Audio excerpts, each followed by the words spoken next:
Welcome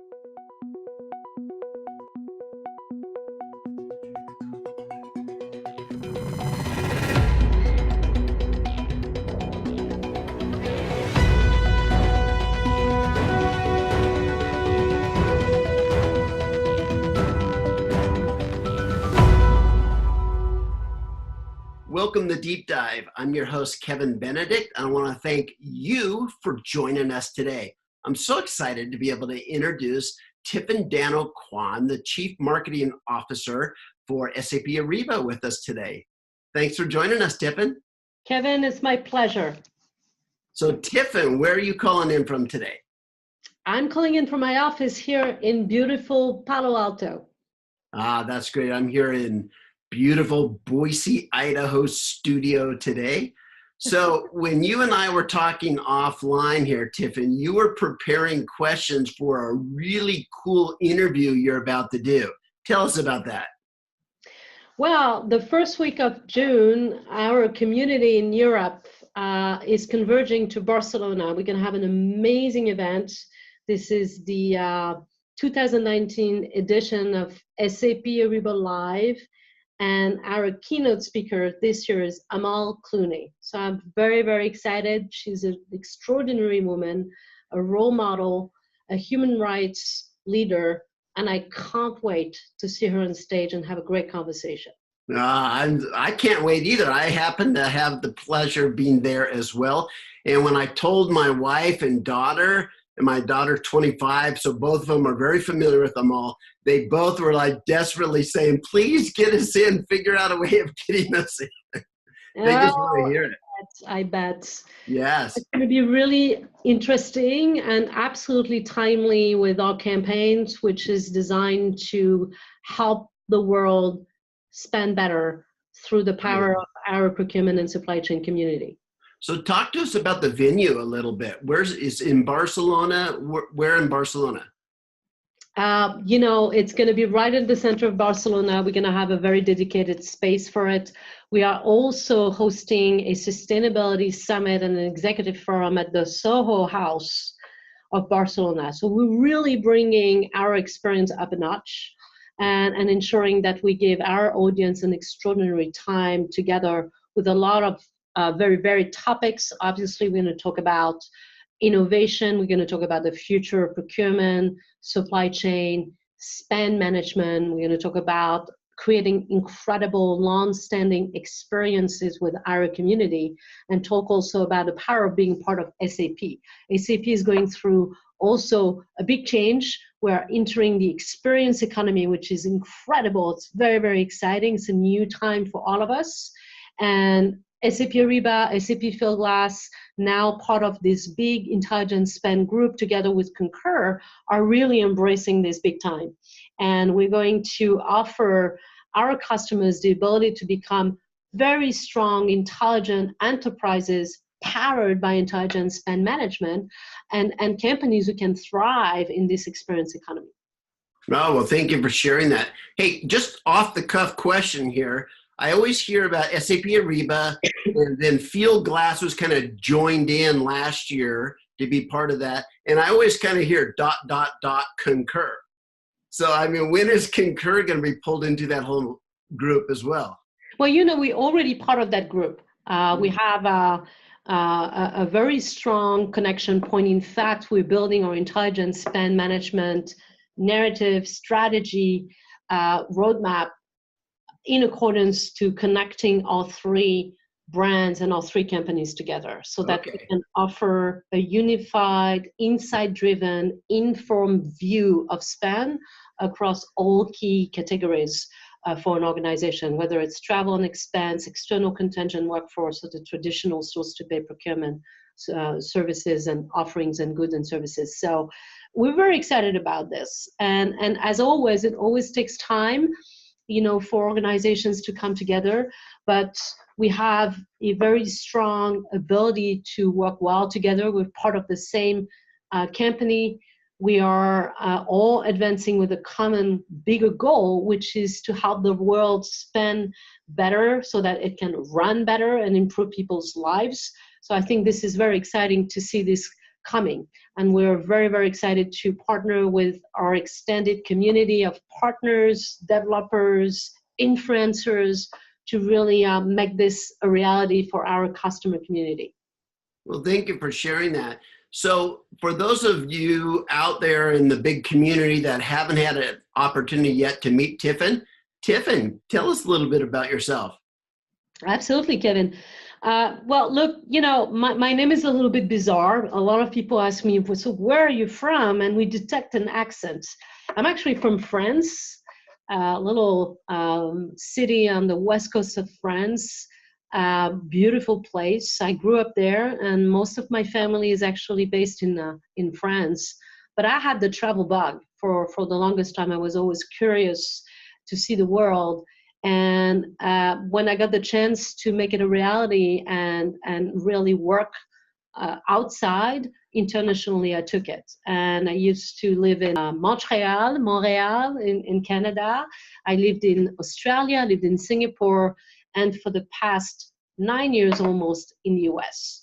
So that's the background for where I come from. And the Kwan in my name is when I made a stop in Singapore, I found my spouse there, ties with this beautiful country, absolutely gorgeous culture, and very excited to be here. And my career has been spent mostly and essentially, I would say, in the enterprise software.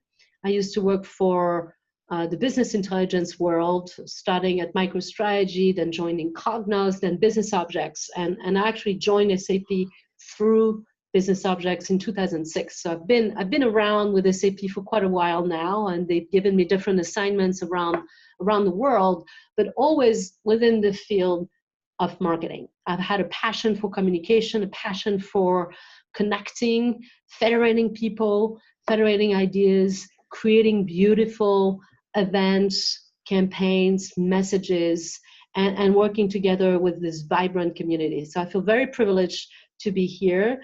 And for the past year and a half, privileged to be the CMO of SAP Ariba and most recently SAP Fieldglass. Thank you for sharing your background there. So what is your strategy? This is another personal question. Here we go, Tifenn. What is your strategy for managing your email inbox? Wow. So, this is leadership. We need leadership advice.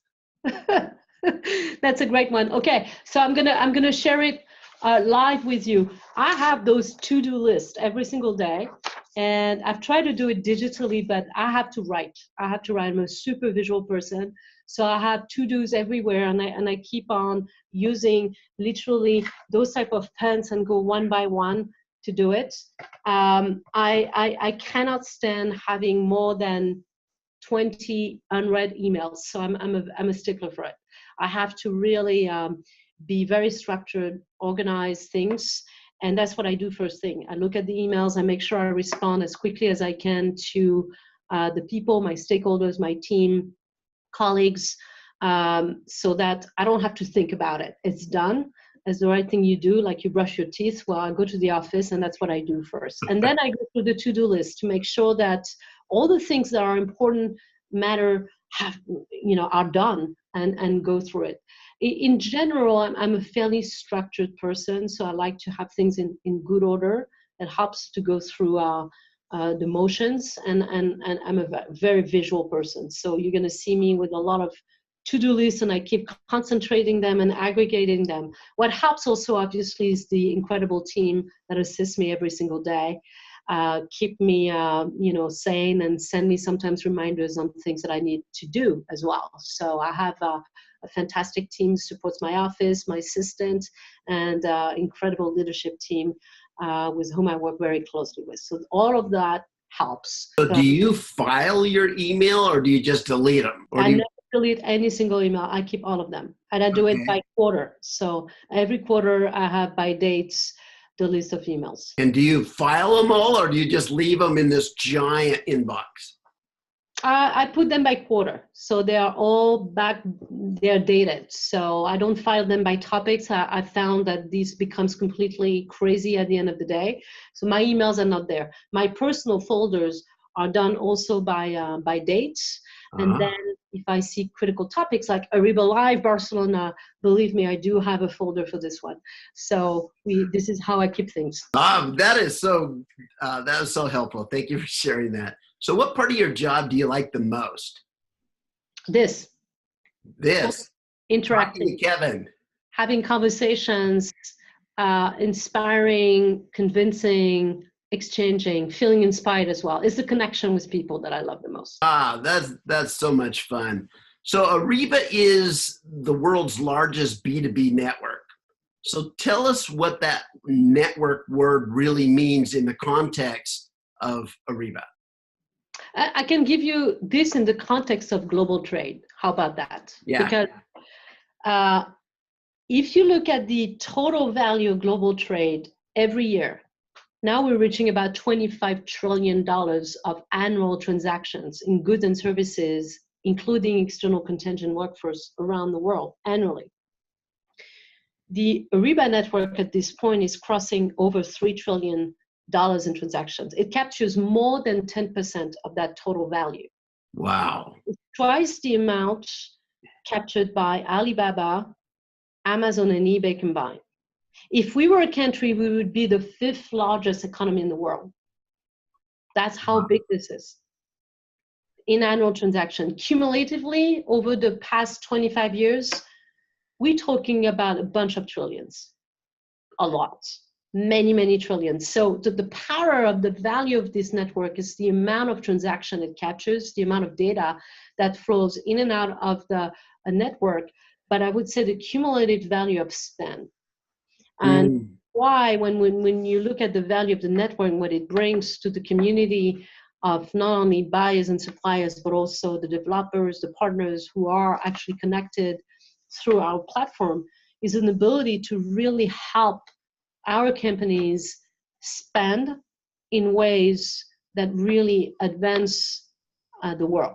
This is why we have a campaign right now, which is called 3 trillion reasons to help the world spend better, mostly because we do have actually trillions of dollars transacting through our network, and we are absolutely dedicated and committed to helping the customers that we have spend better.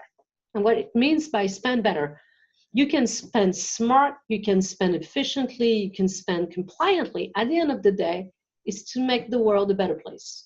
You do it through the power of the network effect. You do it as a business person by ensuring that you help your company spend better. You help your company spend more compliantly, more efficiently, with a lot more transparency. You help them achieve their bottom line goals, cost savings being a very strong one. Compliance is another one. But beyond business people, that we're all humans, global citizens. So we have to ask ourselves, how do we help the world spend better in a more profound meaning? If it's all about data and math and money, there's only so much we can do. I don't believe that companies now, especially in the modern landscape, are only looking at their bottom line and cost savings. We know that right now, all the studies, all of the efforts led by governments, United Nations, and all tell us that the global impact is predominant. It is extremely important. So what we do is we connect the network effect, which now is expanding with Fieldglass and Concur coming together with their own version of networks. The network effect, the ability to really help companies drive their businesses, but the ability of the people, the professionals in procurement, supply chain, to act as global citizens. And because they have access to that amount of spend in their hands, we ask a simple questions. How can you help the world as a global citizen, as a professional, spend better? Which is a much larger, much more interesting proposition, which opens the door for those professionals to advance their own professions as well. So that means that if your company has and espouses particular values, you can choose to buy products and materials and supplies from companies that share those social values. Is that correct? Correct. Absolutely. Sustainable values, social values. In fact, that's the reason why, if this audience is willing to join us in Barcelona, we're hosting a sustainability summit co-located with an executive forum. So Now our executives, our customers, the executives of our customers are asking us to elevate the topic, to actually not only talk about the future of procurement, the future of supply chains, how do we make it more autonomous, more efficient, more automated, how do we combine humans and technologies to make it more convenient, more seamless. All of that is very critical. How do we help them save costs, increase the value of their investments? But they're also elevating their own, I would say, personas, brand, by adding the topic of sustainability, because the topic of sustainability is top of mind for any CEO on the planet right now that really wants to make an impact. It's about the importance of social impact at the intersection of business impact. And we believe that this is exactly what's happening. A lot of our customers are choosing us because we believe in those values, because we're partnering in the long term in elevating their status as procurement professionals and ultimately elevating the status of their company as a social impact company. Well, that's powerful. Thank you for sharing that. So I'm a buyer or I'm a seller. What would typically bring me into the network, and where would I find value? So what's going to happen is you're a buyer, you're going to invite your network of suppliers to really join the network. So that happens after. So you are a supplier, you work with a big organization, they have a set of preferred suppliers, preferred vendors. It gives definitely visibility. It streamlines the processes.